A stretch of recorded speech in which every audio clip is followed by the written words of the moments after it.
지난 시간에 불분명하나 반드시 마지막 날이 온다 안 온다? 온다.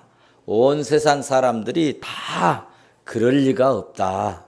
그럴 리가 어디 세상에 있겠냐. 그럴 리는 없다고 그렇게 말해도 하나님의 말씀은 반드시 이루어질 줄로 믿습니다.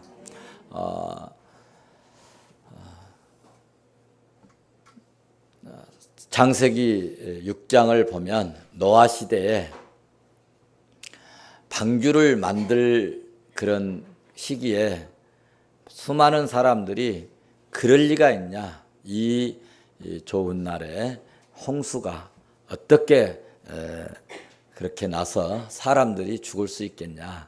그렇게 생각을 했지만 하나님의 말씀은 그 말씀하신 대로 홍수로 인하여 세상을 쓸어버렸던 우리는 역사적인 사건을 간증으로 가지고 있습니다. 우리가 왜 마지막 날이 오는가 할 때에 성경이 그렇게 말씀하고 있기 때문입니다. 마가복음 13장 3절에서 베드로와 요한, 야고보, 안드레가 감난산 성전에서 예수님과 딱 마주 앉게 됐습니다. 그때 예수님께 조용히 물었어요. 마지막 때 선생님, 마지막 날이 오는데 선생님 말씀대로 마지막 때가 있는데 그러면 그 시기가 언제입니까? 라고 물었을 때 그 시기에 대해서 너희들은 모른다. 그러면 그 징조가 뭡니까? 마지막 날, 마지막 때가 되면 도대체 그 징조는 뭘까요? 라고 마가복음 13장 3절에서 제자들이 물었어요. 그랬더니 주님께서 답변해 주시기를 5절에서 너희가 사람의 미혹을 받지 않도록 주의하라. 여러분, 오늘날 여러분 사람들의 말에 절대로 현혹되면 안 됩니다. 사람의 미혹을 받지 않도록 주의하라. 이렇게 말씀하시면서 마지막 때 징조, 난리와 난리의 소문을 들을 때 두려워하지 말라. 이런 일이 있어야 하되 아직 끝은 아니라. 누가복음 13장 7절에서 그렇게 말씀하셨습니다. 지금 주님 말씀대로 세상을 살펴보면 하나님께서, 주님께서, 예수님께서 사람들에게 미혹을 받지 않도록 주의하라 했으니 믿을 만한 사람이 있다 없다는 거예요. 믿을 만한 사람이 별로 없다는 거죠. 여러분들은 믿을 만한 사람이 되어지시기를 주의 이름으로 축원합니다.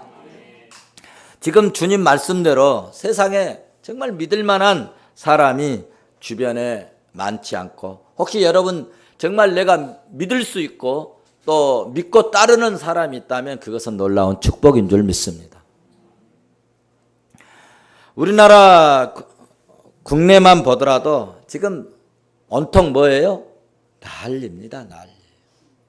잠자고 일어나면 사고나, 또 하루 종일 이렇게 활동하다가 저녁에 들어가서 9시 뉴스를 보면 또 사고가 터지고, 기차가 부딪히고 전철이 불이 나고, 웬 지하철 속에다가 신나로 불을 붙이지 않는가, 지하철이 충돌하지 않는가, 여기저기에서 불이 나지 않는가, 세월호 침몰 사고로 인해서 아까운 생명의 300여 명이 죽지를 않나. 난리가 아닙니다. 그래서 이제는 이게 이제 마피아, 옛날에 마피아 이런 소리 했는데 이제는 간피아가 생기고, 이제는 또 간피아만 있는 것이 아니라 정치적으로 또 이렇게 거래가 있는 이제 정피아가 또 있다는데요. 이 정피아, 이런 일로 세상이 야단이 아니고, 그리고 또 강화문 강장에서는 추모 집회한다고 난리가 아닙니다. 이 더운 날에. 이런저런 사고와 이런저런 재앙이 우리 주변에 일어나고 이런 때일수록 우리는 겸허한 마음으로 자숙해야 할 텐데 사고만 나면 물 만난 고기처럼 날뛰고 설치는 그런 또 불의들이 있어서 세상은 온통 난리의 소리로 지금 들끓고 있습니다. 이러한 징조들은 마지막 때 있을 그리고 또 마지막의 시작임을 알리고 있음을 우리는 영적으로 깨닫고 이럴 때일수록 예수 믿는 우리 성도들은 어떻게 해야 될 것인가 할 때에 오히려 나를 돌아보고 내 삶을 점검하고 내 신앙을 점검하고 그리고 나를 살피고 하나님의 말씀이 기준이 되고 그리고 내가 그 말씀에 근거하여 살고 있는지 살피고 더욱더 성령에 감동된 신앙생활을 할 수 있는 성도들이 될 수 있기를 주의 이름으로 축원합니다. 축원합니다. 예수님께서 부활하시고 승천하신 후에 성령님께서 이 땅에 강림을 하셨어요. 제일 먼저 나타난 성령님이 강림하셔서 제일 먼저 나타난 현상이 무엇이냐?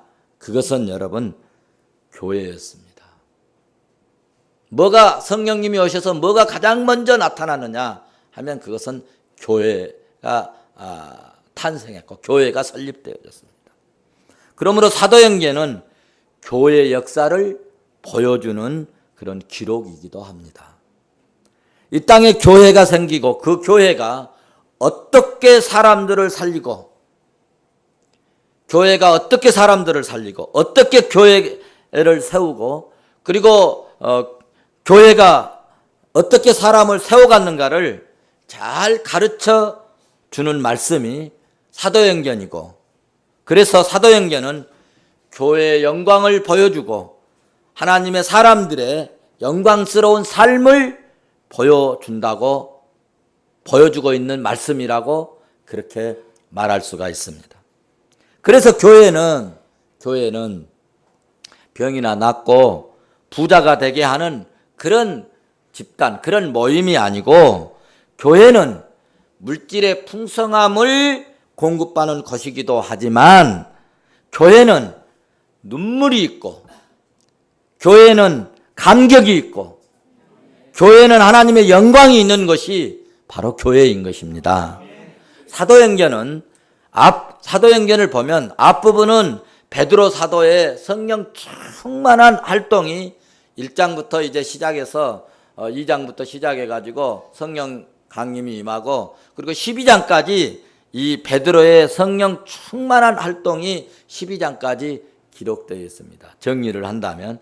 그리고 후반부 기록은 무슨 기록이냐 하면 사도 바울의 활동이 13장부터 마지막 28장까지 기록되어 있는데 이 두 분의 사도의 활동했던 핵심적인 활동의 줄거리가 이렇게 한 5가지로 딱 요약을 할 수 있는데 첫째는 뭐냐 하면은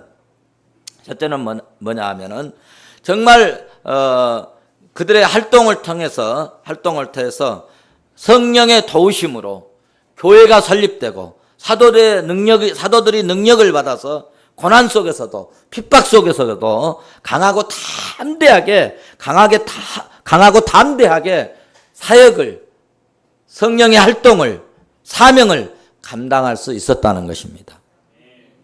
이것이 초대교회에 역사하셨던 성령의 충만함의 역사였습니다. 두 번째로는 초대교회 생활이 잘 나타나고 있는데 이들은 서로 교제하고 어려운 이웃을 돌아봐주고 그리고 사회적 약자들 다시 말해서 고아나 가부들을 구제하는데 헌신을 아끼지 않았습니다. 세 번째로는 집사제도가 생긴 유래에 대해서 말씀하고 있어요. 네 번째로는 끈질기게 복음 사역을 방해한 그 유대인과 박해를 견디는 성도들의 모습을 기록하고 있어요. 그 고난, 그 박해, 그 핍박을 감수하면서도 복음의 증거자로 살았다는 것입니다. 마지막은 뭐냐? 마지막은 바울의 선교 활동이 집중적으로 기록되었는데, 이 중에 사도행전의 핵심적인 내용을 이제 우리가 하나 탁 끌어당긴다면, 그것은 이방인이지만 회개만 하고 예수 그리스도를 구주로 믿을 때 구원을 얻게 된다고 하는 사실입니다. 그러니까 지금 사도들이 활동하는 그 시대에는 예루살렘에서 유대인들만, 선민들만, 이스라엘 백성들만 구원받는 것으로 그렇게 이해되는 그런 시대에, 이방인들이지만 이스라엘 백성들이 아니지만은 예수 믿고 회개하고 믿음으로 살면 구원받는다. 이것이 핵심적인 것입니다. 그리고 사도행전을 읽으면서 꼭 발견해야 될 것이 있는데, 그것은 뭐냐 하면은 역사의 주관자는, 역사의 주인은 위에 계신 하나님이시다는 겁니다. 인간들이 아무리 힘과 총으로, 권력으로, 무력으로 뒤엎으려고 해도 하나님의 그 시간을 바꿀 수는 없다는 거죠. 그래서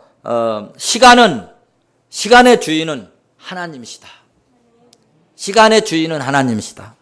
한번 받아서 하십시다. 시간의 주인은 하나님이시다. 그래서 내 생명의 주인도 여러분 내 것인 것 같지만, 여러분 내 생명을 여러분 마음대로 가지고 있나요? 내 생명도 하나님이 주인 되신다는 것입니다. 그래서 초대교회 때 역사하셨던 하나님은 오늘 또 동일하게 역사하시는데, 오늘 우리가 정말 말씀의 제목대로 성령에 감동된 그런 삶을 살았으면 좋겠습니다. 그런데 중요한 것은 하나님은 결코 인간에게 이용을 당하지 않습니다. 지금은 여러분 종말에 관심이 참 많은 때입니다. 요즘 악한 자들의 작태를 보면 정말 빨리 역사의 종말이 왔으면 좋겠다 하는 생각이 들기도 합니다. 그런데 우리는 이 우주적인 역사의 종말의 때를 조종할 수가 없습니다. 조종할 수가 없어요. 그때는 오늘 본문 7절 말씀을 보시면 때와 시기는 아버지께서 자기의 고난에 두셨다는 거예요. 자기의 고난. 아버지의 하나님의 고난에 두셨다는 거예요.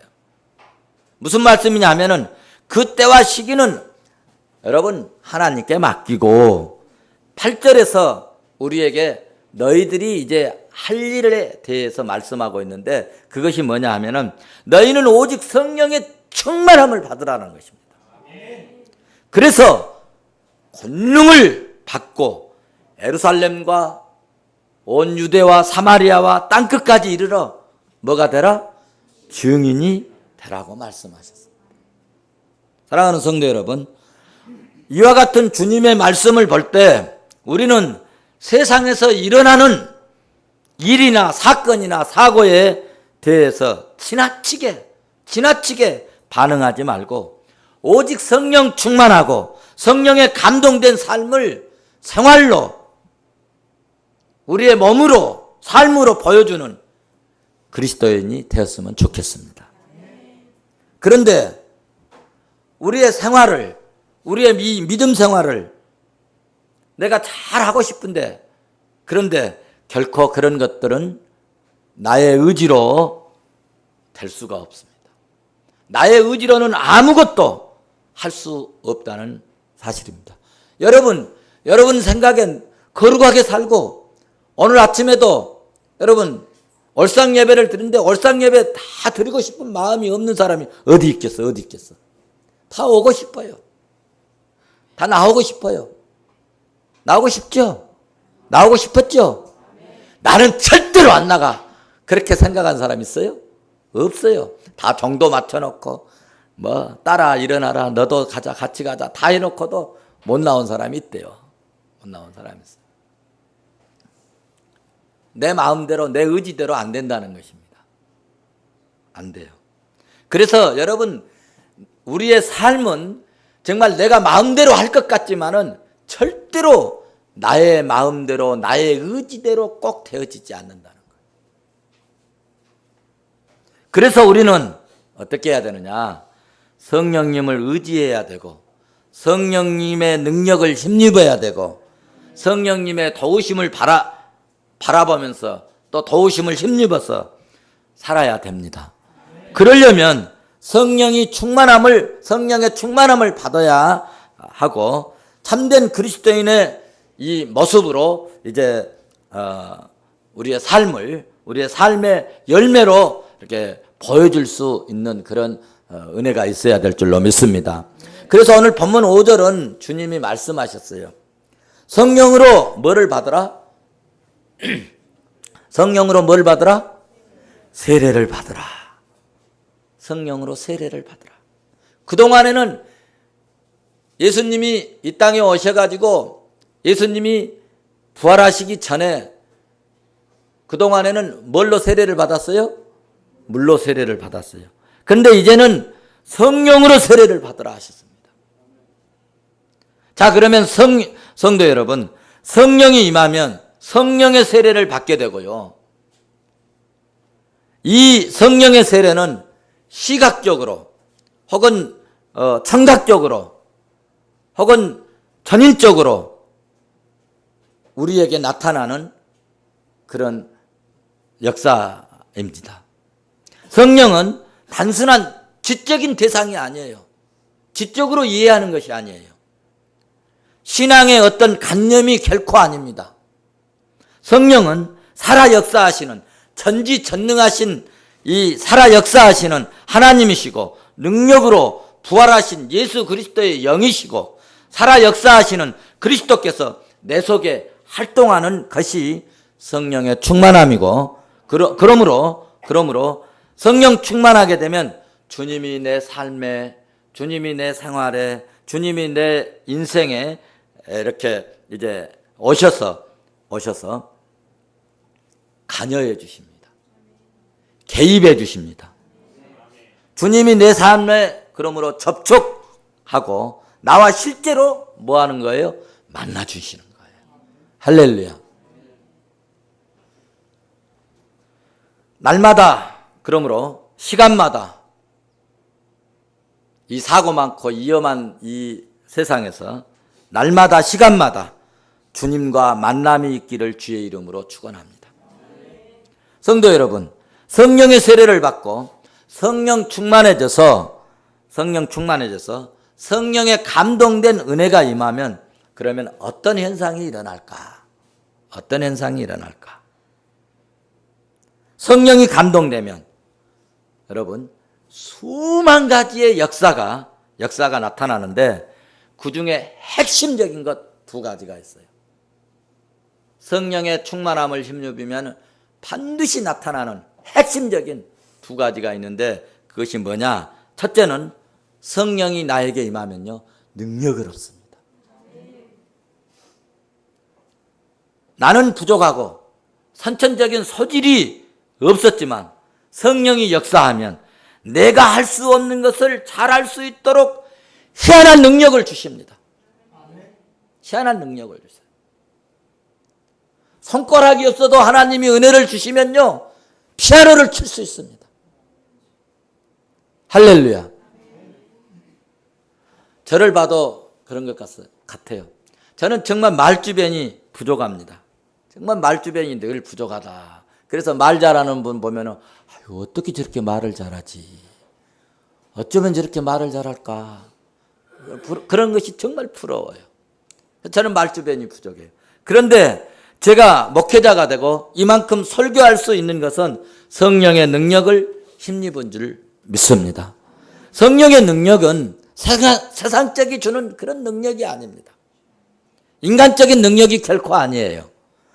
우리가 예수 믿고 정말 희한한 것이 있는데 그것은 어떤 경우에라도 마음이 평안해지는 참 이상한 역사가 일어납니다. 정말 두렵고 떨리는 일인데 우리가 하나님의 은혜를 힘입고 정말 믿음으로 주님께 나가면요, 어떤 어려움이 있어도 마음에 평경을 주신다는 거예요. 평안을 주신다는 거예요. 제가 이제 우리 요양원을 시작해가지고 맨 첫 번째로 어르신이 한 분이 죽어갑니다. 그러니까 막 선생님들이 막 그런 것을 보지 않다가 막 사람이 죽어가니까 어떠겠어요? 막 불안하고 막 왔다 갔다 뛰어다니고 막 우리 이제 간호과장님도 막 갔다가 뭐를 죄보기도 하고 뭐 이지케이도 꽂고 왔다 갔다 막 얼뜰 줄을 모르는 거예요. 그리고 이제 저한테 뛰어왔어요. 목사님, 어르신이 돌아갔어요. 그래서 제가 가가지고 임종 기도를 해드렸어요. 그런데 한 30분 있다가 돌아가셨어요.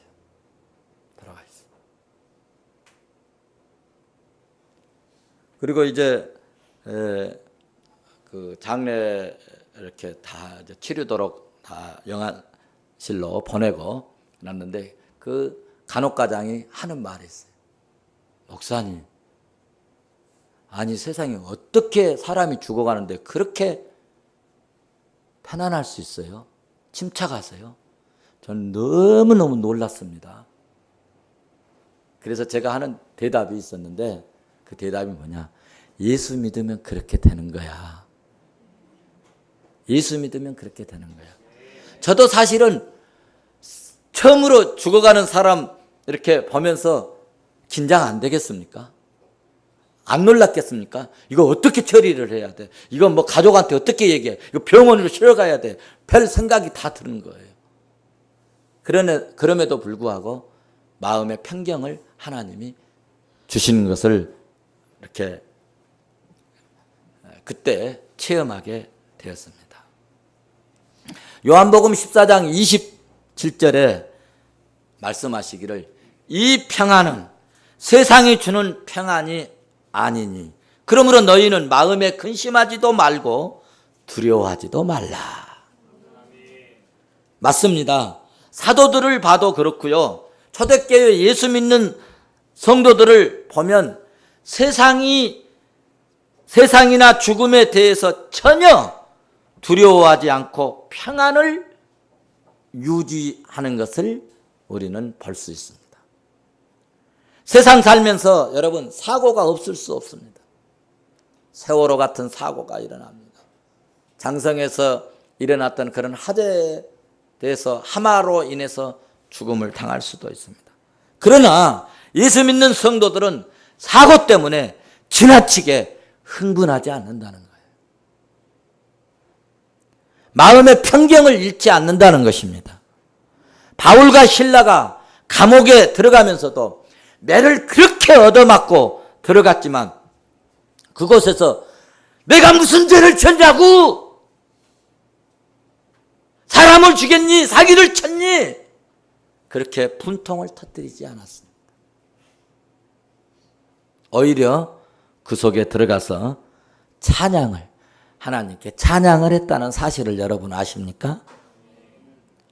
초대교인들이 오순절에 성령 충만함을 받고 복음을 증거하고 복음에 합당한 생활을 하다가 정말 거룩하고 깨끗하고 구제하고 선교하고 이웃을 돕고 어려운 자를 돕고 그런 생활을 하다가 잡혀서 하형을 당하면서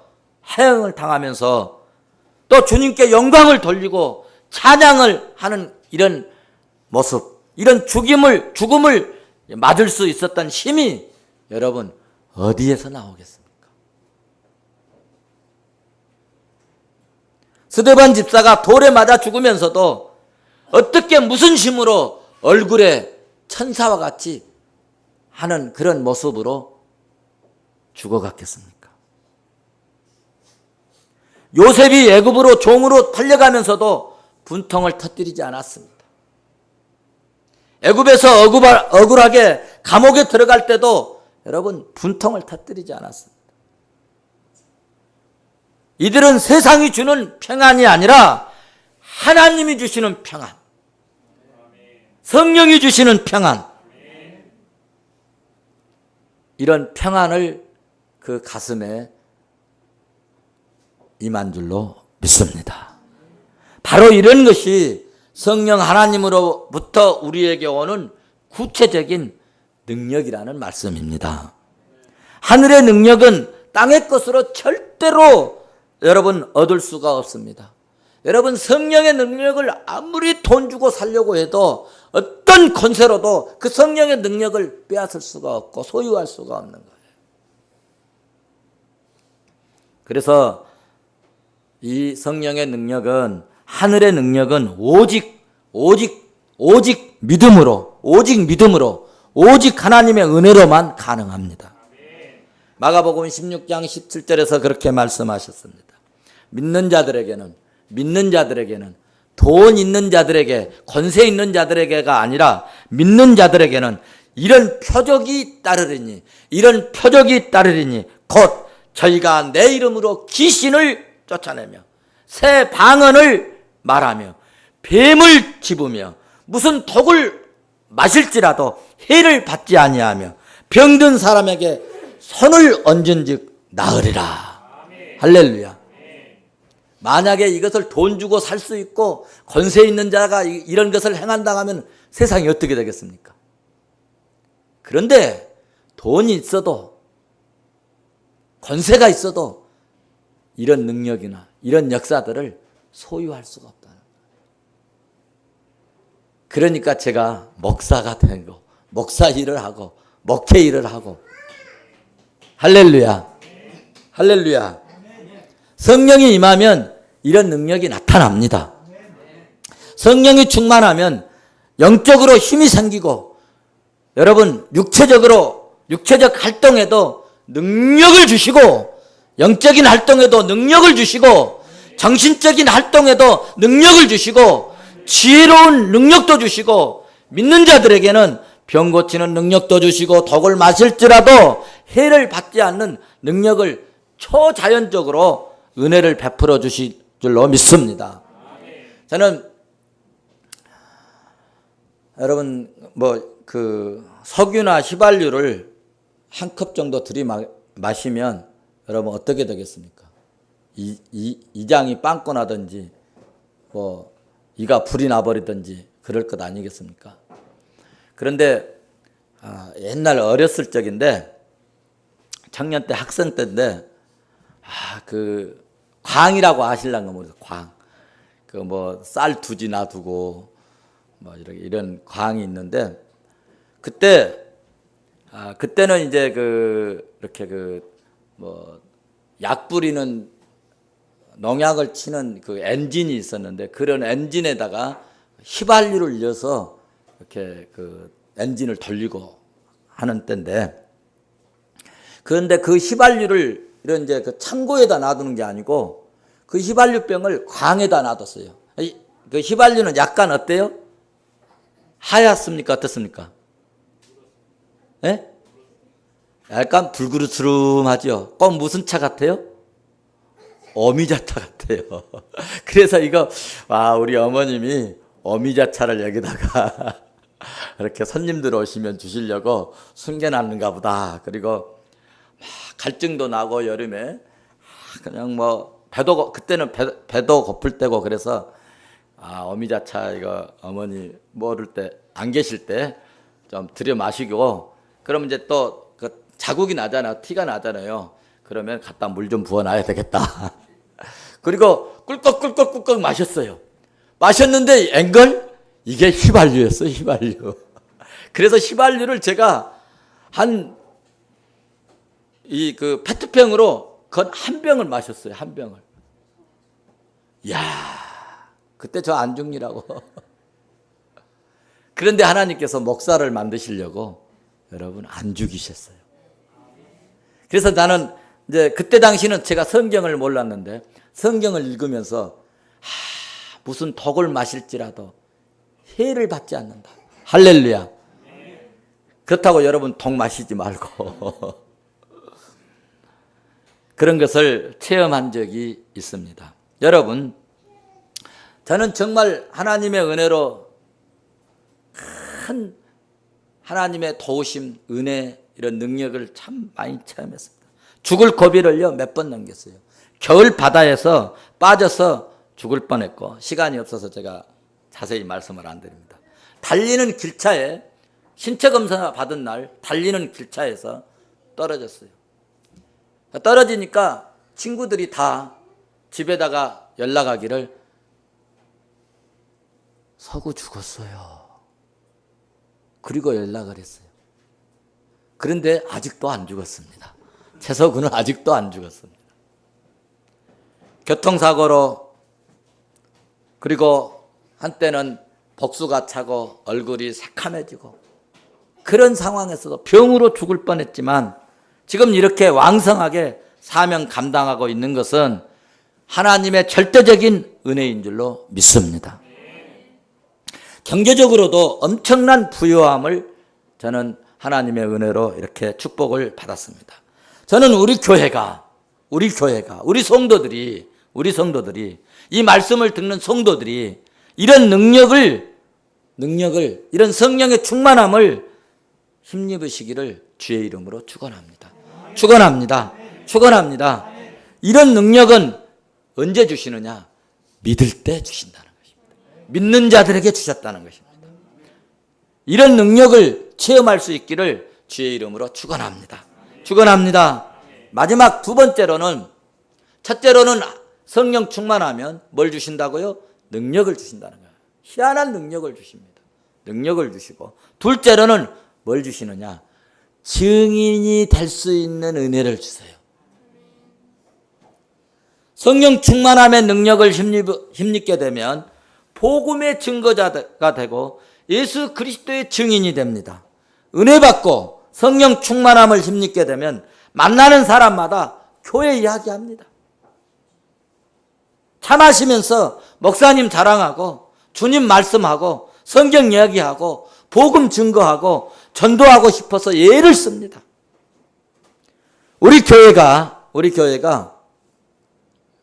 선교하는 일에 선교비는 그런 대로 잘 하는 편인데 전도하는 일에 좀 소홀한 것이 있지 않는가, 그런 생각을 갖고 제가 작년부터는 전도를 좀 더 해야 할 텐데, 전도하러 나가야 할 텐데, 전도지 들고 좀 나가야 할 텐데, 그래서 작년인가요 금년인가 제가 전도 세미나를 우리 교회에서 한번 했고요.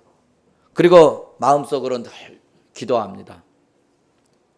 금년에 들어와서 하나님, 좋은 전도사님 한 분, 전도 잘하는 전도사님 한 분, 전도에 사명 있는 전도사님 한 분 보내주셔서 우리 성도들 좀 몇 분이라도 이끌고 전도할 수 있는 그런 분위기를, 그런 그 전도자의 리더자가 되어져서 전도할 수 있도록 좀 했으면 좋겠습니다 하고 기도하고 있습니다. 여러분도 기도에 동참해 주시면 좋겠습니다. 그래서 우리 교회가 주님이 주시는 그 은혜로 성령의 충만함을 힘입어서 능력도 힘입지만은 전도하는 일에도, 증거하는 일에도 여러분 좀 열정을 우리가 드러내면 좋겠습니다. 어떤 사람들은 교회에서는 찬송 잘하고 잘하는데 세상 사람들 만나면 밤낮 남편 이렇고 저렇고 맨 흉이나 보고 온가지 세상적인 얘기 다 하고 교회 얘기는 한마디도 않고. 한번 받아서 합시다. 하나님 자랑, 교회 자랑, 누구 자랑? 네, 목사님 자랑. 이것을 잘하는 그런 정말 숙련된, 훈련된, 아주 숙달된 그런 이 대화하는 그런 모습들이 여러분 삶의 현장에 나타났으면 좋겠습니다. 그러면요, 첫째로 하나님이 기뻐하세요. 하나님 자랑, 그러니까 성경을 보면은 하나님 찬양하라 했잖아. 하나님 여호와를 찬양하라. 당신 찬양한 걸 제일 좋아하시는 거예요. 제일 좋아하시는. 그리고 당신이 피 뿌려 세운 교회를 자랑하니까 얼마나 좋아하시는지 몰라. 얼마나 기뻐하시는지 몰라. 당신이 기름 부어 세운 종들을 자랑하니까 여러분 아무리 내가 미웃고 때리고 야단치고 뭐 맷때리고 아이고 저놈의 자식 내가 못 먹고 저놈의 자식 낳는가 뭐 이렇게 해도 다른 사람들이 자기 자식한테 못쓸 놈이네 죽일 놈이네 그놈의 자식 죽여버려야 되겠네 아유 그럼 내 쫓아버려야 되겠다고 그러면 기분 좋아요 안 좋아요? 안 좋죠. 안 좋죠. 좀 못생겼어도 못났다고 얘기하면요 기분 나빠요. 그런데 고슴도치 같이 생겼어도 아이고 어쩌다 그렇게 이쁘냐 어떻게 그렇게 매력 있냐 그러면 어때요? 아주 좋아요. 하나님 왜 그러느냐? 우리가 하나님 형상을 닮았기 때문에. 하나님은 당신을 찬양하고 당신을 자랑하고 당신을 존귀히 여기면 그렇게 좋아하시는 거예요. 그러니까 여러분 장사하시는 분들은 요령이 있어야 돼요. 아기를 데리고 왔다. 그러면 아주머니 정말 멋있네요. 그러면요 별로예요. 그런데 아기를 안고 왔는데 어머나 아기가 이렇게 예쁘냐. 야, 너 한 덩이 먹겠다. 너 아빠 닮았니? 얼마 닮았니? 엄마 닮아서 그렇게 예쁘구나. 그러면요 그 엄마는 뿅 가갖고 10만 원 살 것 20만 원어치 사가지고 할렐루야. 무슨 얘기예요 지금? 하나님 자랑? 하나님 자랑? 교회 자랑? 목사님 자랑. 그렇게 해서 복음의 증거자가 되라는 거예요. 복음의 증거자. 말씀을 맺겠습니다. 성령의 세례를 받으십시오. 성령의 감동된 삶을 살 수 있기를 바랍니다. 성령 충만함을 받으시기를 바랍니다. 성령 충만함을 받으면 나타나는 능력이 수만 가지가 있지만 핵심적인 두 가지가 뭐예요? 하나는 능력이고 또 하나는 증인되는 능력을 받습니다.